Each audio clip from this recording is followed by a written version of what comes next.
Welcome to லக்ஷராஸ் kitchen. நார்ச்சத்து அதிகமாக நிறைஞ்சிருக்கிற வாழைத்தண்டை பயன்படுத்தி வாழைத்தண்டு சாதம் தான் இன்றைக்கி நம்ம செய்ய போகிறோம். வாழைத்தண்டில் ஏராளமான மருத்துவ குணங்கள் இருக்குது. குறிப்பாக சொல்லணும்னா சிறுநீரக கற்களை கரைக்கக்கூடிய தன்மை இந்த வாழைத்தண்டுக்கு இருக்குது. இந்த வாழைத்தண்டு சாதத்தை எப்படி செய்கிறதுன்னு பார்க்கலாம். இது செய்கிறதுக்காக ஃபஸ்ட்டு நம்ம ஒரு மசாலாவை ரெடி பண்ணிக்கலாம். அதுக்காக 1/4 டீஸ்பூன் அளவுக்கு சீரகம், சோம்பு, மிளகு, ஒரு சின்ன துண்டு பட்டை, 2 பச்சை மிளகாய், ஒரு 1/4 மூடி அளவுக்கு தேங்காய், இதையெல்லாம் சேர்த்துட்டு நல்லா கொரப்பாக அரைச்சி எடுத்துக்கலாம். தண்ணி சேர்க்காமல் அரைக்கணும்.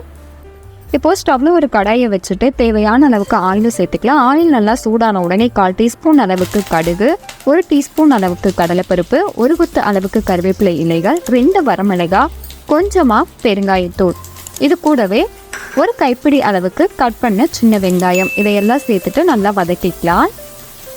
வெங்காயம் ஓரளவு வதங்கின உடனே இதில் 1 ஸ்பூன் அளவுக்கு இஞ்சி பூண்டு விழுதையும் சேர்த்துட்டு நல்லா வதக்கிக்கலாம்.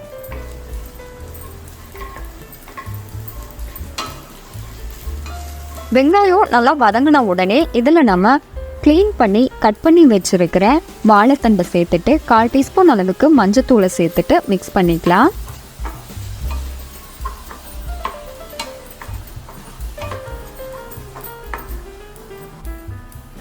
இப்போ இதில் தேவைக்கேற்ப உப்பை சேர்த்துட்டு நல்லா மிக்ஸ் பண்ணிவிட்டு மூடி வேக வச்சுக்கலாம். தண்ணி எதுவும் சேர்க்க வேணாம்.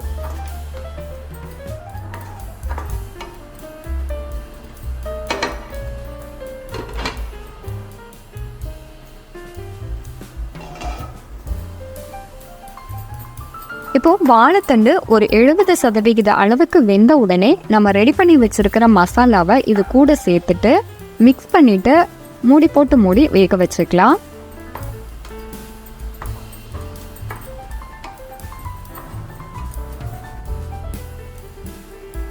மசாலாக்களோட பச்சை வாசனை போன உடனே இதை நல்லா மிக்ஸ் பண்ணிவிட்டு நம்ம வேக வச்சு ஆற வச்சிருக்கிற சாதத்தை இது கூட சேர்த்துட்டு மிக்ஸ் பண்ணிக்கலாம்.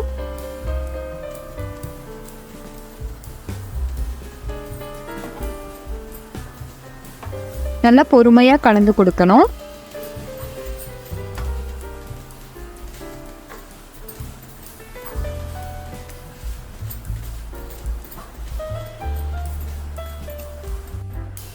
சாதம் நல்லா இந்த அளவு மிக்ஸ் ஆன உடனே கொஞ்சமாக கொத்தமல்லி இலைகளையும் 1/2 டீஸ்பூன் அளவுக்கு மிளகுத்தூளையும் சேர்த்துட்டு கலந்து கொடுத்துக்கலாம்.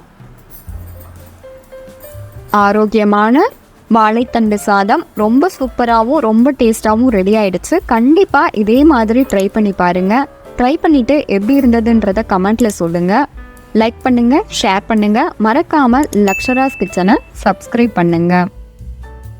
தேங்க்யூ.